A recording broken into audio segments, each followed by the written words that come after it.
Hello, everybody. It's Paul Rabinowitz again, speaking to you from my Morristown studios. Let's see, there's a lot of things that have happened since the last time we spoke, or at least the last time I have presented a topic.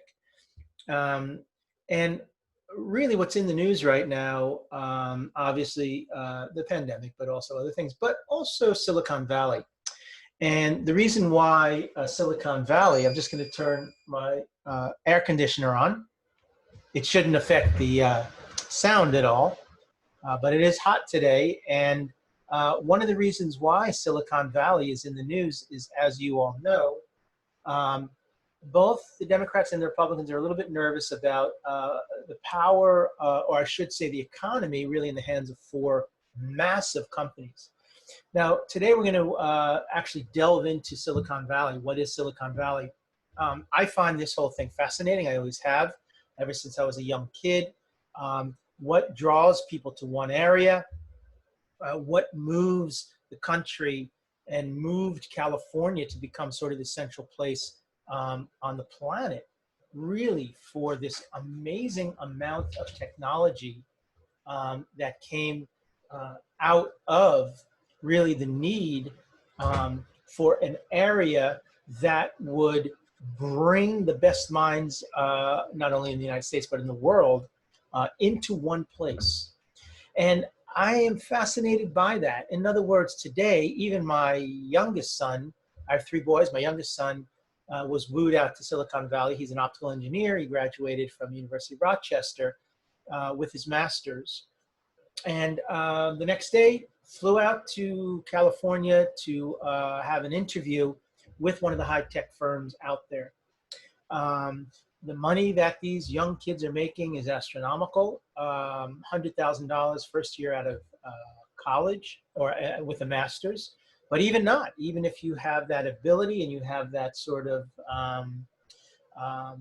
ingenuity of a certain type that they're looking for, they're going to hire you and snap you up. Not even so much to make sure that you're going to work for them, but that you're not going to work for a competitor.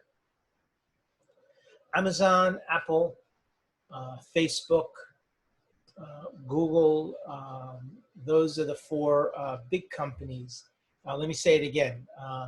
Amazon, they were called in to the Congress to sort of check in on their power, and we're going to be talking about them a little bit also. Apple, of course, and as well as Facebook also. So these three companies really dominating the scene. But then there's these sub-companies like YouTube and now Google. That was the other company, by the way. Google, whose search engine, 92% of all people that get on that computer use Google. 3.5 billion people. These numbers are staggering, because what if Google decided to go on vacation for a week?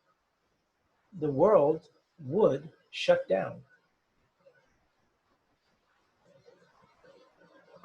And these are the things that really concern not only me as a consumer. I'm most concerned actually with Amazon. One of the reasons I'm concerned with Amazon is because I am an author. This is my latest book, The Clay Urn. If you're interested in ordering The Clay Urn and reading it, you can go on to my website, paulrabinowitz.com. However, you can also go on to Amazon. Now, if you go on to Amazon to purchase the book, which you can, just Google or just look up The Clay Urn. You'll find the book there. However, let's look at the difference. If you buy this book on my website, which is a book that was given to me by my publisher to sell, I paid my publisher something the equivalent of about $3 for this book. Now, of course, as a publisher, I don't pay anything for all the marketing and all the work that he does, but I also wanted some books for myself. And those books for myself would be used if I go on readings, author signings, things of that nature, lectures. But pandemic came along and I couldn't do all those readings, so I had to do them virtually. And so I decided to sell some of my books on my website. I would sign them and put them in the mail. Now, I can sell this book for $20. And that's because as a consumer, you wouldn't pay for anything. You would simply write a check, or you would use your credit card or PayPal for $20. And then what I would do in return is sign the book, put it in the mail, and get it off. After all that is done, I would return about $14 to me. And if you look at the back of the book, $13.95 is the sale price on this book if you buy it directly from the publisher. However, if you go onto Amazon and buy it directly on Amazon, they're going to get, for every $20, about $5. So $5 right off the top goes to them. Now, if you take that for every product that's sold on Amazon, and you take about 25 to 30% of anything sold given over to them, folks, they are in the, as you know, trillions of dollars. They have made an absolute fortune by simply taking a book and selling it and getting a percentage. The reason why Amazon is dangerous is because that would mean that eventually they will have a market share of almost 100% of all sales. Retail stores are going out of business, not just because of COVID, but also because it's easy to buy online, and it's even easy to buy through Amazon. They are putting their products. What is an Amazon product? Let's say I didn't go to my publisher. My publisher is written right here. You can see Main Street Rag. Mint Hill Books. Mint Hill Books is the publishing company. So they bought the rights to the Clay Urn. They liked the book. They thought it was good. They paid me. They printed books. They got them out there. They're doing all of their fun stuff that they do to push and promote me as an author and the book. However, I could have decided to take my book and put it on Amazon's publishing company. Now, doesn't sound like a big deal, right? Amazon would publish my book, but what Amazon would do then is my book would be listed right at the top when you search for books about the Middle East, because my book is about, it's based in Israel. So it's about these two, it's a fictional book, but about two characters who grow up in Israel in the 1980s. Now, if I had this published through Amazon, this book would come up as a search, #1, as opposed to another book by Mint Hill Books, which would come up number 25. And the Congress says that's illegal, because if you're a selling platform, you can't push your own products. Now, I don't know about that. That's a kind of a gray area. And, you know, I believe in capitalism to a point. In other words, I believe in the free market or free markets. I also believe in some constraints when it comes to the inability of big companies to control themselves, which is the case many times. But you also don't want to tell Amazon what they can and cannot do. However, what the Congress is doing, both Republicans and Democrats, is saying, yes, you cannot do that, because that gives Amazon an unfair advantage in the cycle of sales. So if you're claiming that you're a selling vehicle, a platform to sell, you have to treat all people equal. So let's get into a little bit of Silicon Valley. I think you'll find this quite interesting. I'm going to go onto the share screen as we always do. I'm going to go right to Silicon Valley, and I am going to click on present, and that'll bring us up. I remember when we first started this in the early days of the pandemic, it would take me a good couple minutes to get on to where we needed to be. But now it can go pretty quick because my ability to navigate the technology is much better. So on our first slide, we're going to see sort of a grand span of Silicon Valley. I'm sure most of you have been out there, or at least to San Jose or even San Francisco, which is sort of the gateway to Silicon Valley.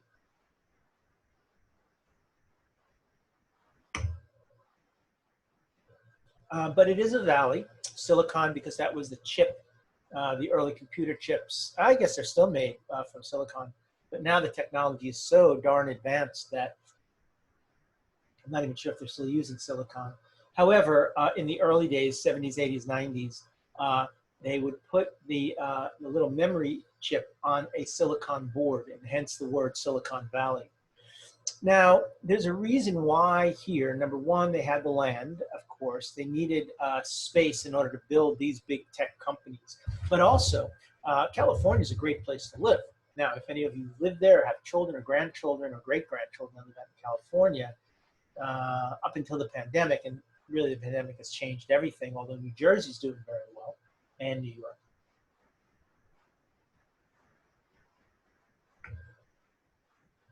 You will know that California can attract the best people because they want to live there. It's called the quality of life poll.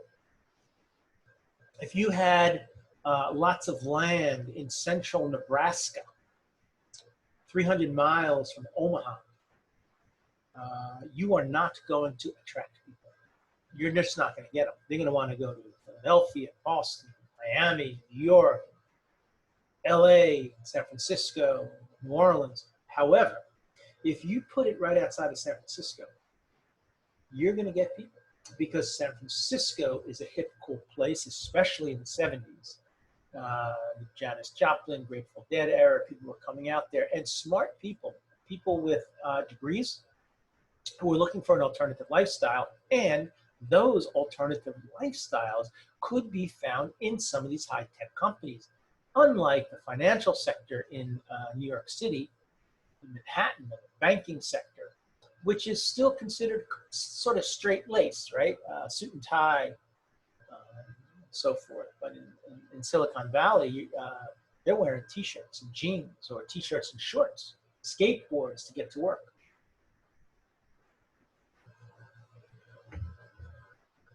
So here you see a grand scan, if you will, of San Jose. San Jose now is one of the most expensive cities in the United States to live. San Jose in the 1970s was a hole-in-the-wall city, meaning that nobody wanted to go there. The famous song by Dionne Warwick, "Do You Know the Way to San Jose?" And unlike LA or San Francisco, where everyone knew the way, nobody knew how to get to San Jose. Today, San Jose's real estate market has skyrocketed. All of Silicon Valley has skyrocketed as these companies begin to move in, attracting 25-year-olds making $100,000 a year. Average salary out here is $165,000. These are well-paid people working for multi-billion-dollar companies. So to afford an engineer, computer scientist, let me move this out of the way, is really where they're at, as my kids would say. By the way, my son didn't take the job out in Silicon Valley because he didn't think that the cost of living, or he would be able to sustain his or any life, not because of the salary, that's good, but because of the incredible cost of living. To give you an idea, my son's friend who graduated with him in computer engineering moved out there, and he's making six figures, 110,000, and yet he cannot afford an apartment in San Francisco that has a proper kitchen. So he's cooking on one of those hot plates. Why? Because the average cost of an apartment is about $4,000 a month. Now, if you take 4,000, multiply it by 12, right? That is a lot of money to pay just in rent. Plus, he's got his college loans to take care of. He's got to live. He's got to eat. So even though the numbers are being thrown at you at 100,000, if everything else is up there, then all of a sudden your quality of life is becoming just a circular game trying to earn enough money to live. Google is a monster. not in a negative way. I don't mean a monster in a negative way. Monsters in the size. They're a giant. And Google really took over the search engines of the world, Yahoo, AOL, because they began to understand early on the complexity and the importance of data. And today, they probably use artificial intelligence to track data, but it's really important because Google not only is a free search engine, so when you go on your computer, you can go on but they gather information. They know where you searched last. Now that might not be a big deal for some of you if you searched the capital of England. But what if you searched, where can I buy a golf club? Well, they will track where do you want to, or they will track what you've Googled, what you've searched. And the next day, you're going to see an ad pop up for Tiger Wood line golf clubs. Or if one of you bought a dress, and it's a summer dress, well, the next day, 1,000 summer dresses pop up. It's amazing what Google can control by understanding what they call the psychology of selling, the psychology of sale, the psychology of what motivates a customer to buy. Here's another idea. And this is why they're so important and yet also could be seen as dangerous.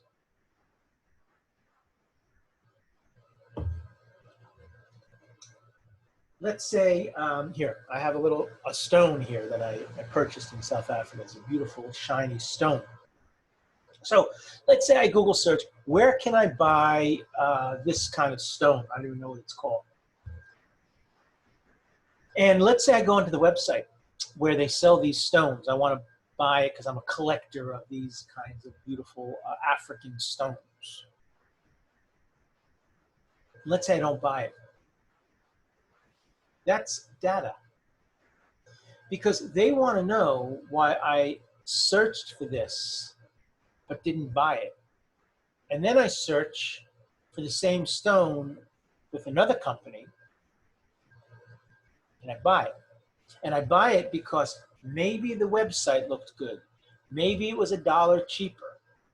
Well, that stuff is all taken in by data program, by engineers, by scientists who gather, folks that are involved in analytics, data collection. And they actually use this to formulate shapes and forms of consumers. Now, if 90%, I think the number was 89.9 or something, almost 90% of the world is using Google. Google now has become a name like Kleenex. And there's nothing, the tissue is called a tissue, not a Kleenex. But we say, hey, you got a Kleenex. Hey, do a Google. Hey, I'll Google that.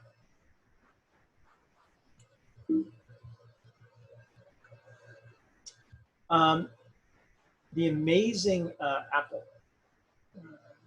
Now, you can see a few things here. First of all, you can see this massive building, a massive park, right? You can see right here that this is more than just a circular building. This is a compound. This is a place that creates the design for the next generation cell phone. The thinness, the design, how it's going to feel in my hand, all the different attributes, apps. It's all designed by Apple. They sort of have gotten their hands around that field of not only computers, but also cell phones, software. And the danger is that there ain't too many other people that are making these things. So what happens if one day Apple decides to go on vacation for a week? The world will shut down. I am dependent on this for my business, my work. If you can imagine how much data, how many times, each time I purchase a ticket to a Broadway show, and my credit card, folks, and you might want to look the other way and say countries don't want that information, but let's face it, the Russians are trying to get this info. However, on the good side, they have created some beautiful products. And a matter of fact, I wouldn't be where I am today without the genius of Apple and their products. So I have benefited in a great way from this amazing company. Do I think there should be control? We all do. Democrats and Republicans. They don't, because they are a publicly traded company that is making a lot of money. This is an interesting company called Adobe Systems. I don't know if you're familiar, but if not, you can see their logo of Adobe right up here. Adobe created something that allowed us to sort of get away from paper products. Adobe Systems allowed us to use the computer, typing, the pamphlets, the brochures, all those things, and then download them into a doc that somebody else can't take and redo. So if you think about legal documents, contracts, things of that nature, before Adobe, it was not really safe-proof. It was fail-proof. It was, you could take a document and redo it if you wanted to. But now, what Adobe allows us to do is download something that will remain as a permanent document. So PDF is what you might have heard. And where are they drawing all these people from? Well, as we know, one of the top universities in the country, second only to MIT as far as what they are capable of, what they are doing, the people that they are turning out, the programs that they have, the amount of overseas students, all these things have drawn students to Stanford University as it starts to climb to be one of the best schools in the country. It's one of the most competitive schools outside of MIT, Harvard. And that is Silicon Valley. That is the valley. And it all starts right here.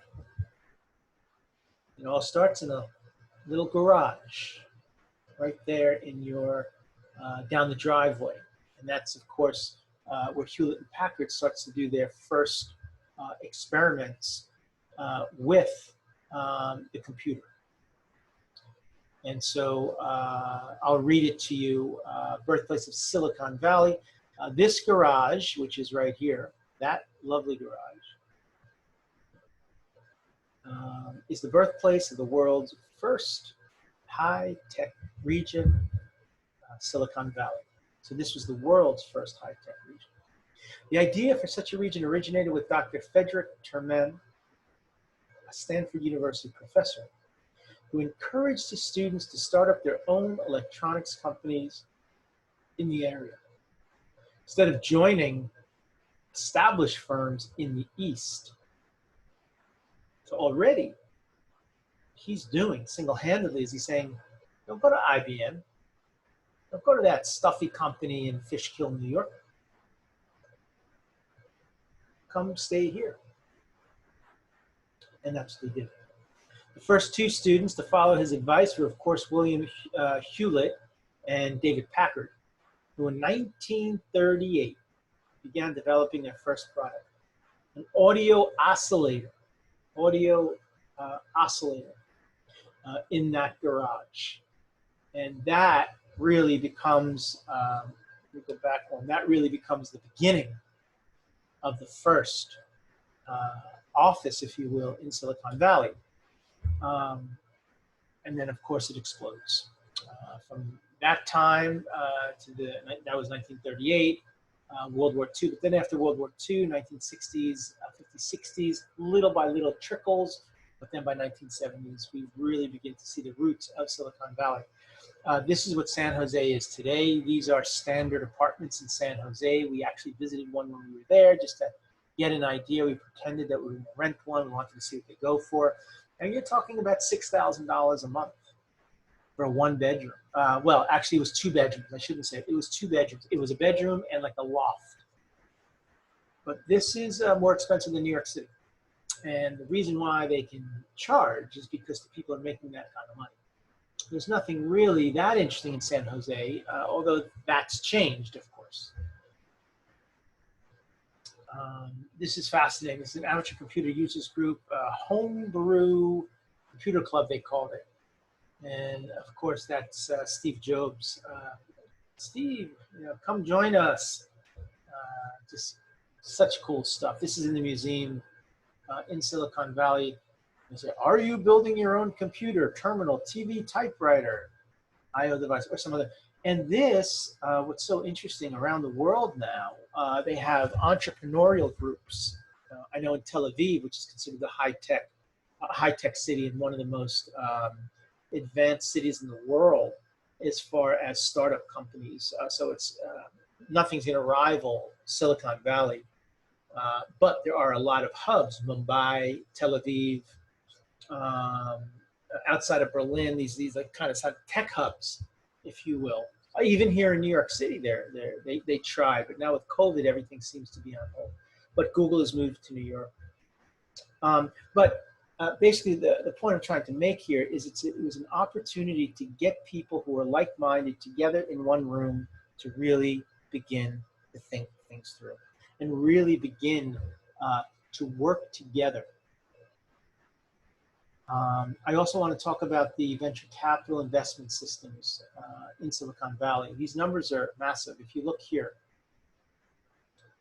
this goes up to last year. It's actually the end of 17, so really 2018 is missing. I'm sorry. 2018 is there right at the end. It's 2019, so it's last year that was missing.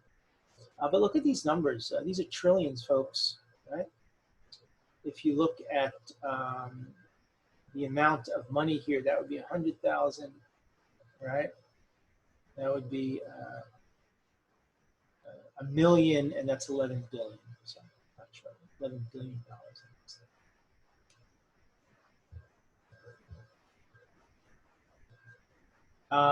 So these are what they're doing in computer chips, computer clubs. It started with these clubs that kind of banded together to just develop. And eventually what happens is those groups that banded together started their own companies. So it wasn't just one to the other, it was one and then the other. So in other words, first the computer clubs, then the computer chips, and then venture capital firms, media, software, now the internet bubble, and R&D. So that's kind of your history in a nutshell. I'm going to show you one or two more, and then I'm going to take a break. I'm going to come back because there's a lot to talk about, and I don't want to rush through it because it's so interesting and there's so much to deal with. I'm also going to show you a couple of live new things that are happening on the computer because I have share screen. I'm able to do that now. Obviously, Zoom now is becoming a main thing, so teleconferencing and so forth. So I don't want to rush this. But I do want to show you here, this is what they're advertising. So this is Intuit. So this is another major company, Cisco. And they're really showing the world that you come to us, you come to Cisco, and we're going to show you some of the best modems and internet connectors that this planet has. And if you notice, unlike New York where everything is built up, this is all of these buildings are built to the side because there's land and because there is space. And because of that, Silicon Valley has been able to grow, not just with the larger companies, but also with these satellite companies that go out there, rent an office, and then 2 or 3 or 4 years later have made a fortune because they are in the cottage industry and creating a small product that goes into one of these larger products. So I'm going to get off the share screen. I'm going to just find out, Samsung is where we're going to start in the next session. But I also want to talk to you a little bit about, in the next session, what's happening today. And that I can do right from my computer, which is really exciting. I want to show you what Google is doing. I want to show you what's happening with the next generation of investment. And it really comes down to things like driverless cars and things of that nature. But we're going to get into that a little bit in the next lesson. So until that time, I want to say thank you for joining me. Don't go away. We'll be back next week with another part 2 of our exciting adventure and delve into this amazing place called Silicon Valley. Thank you, and we'll see you soon.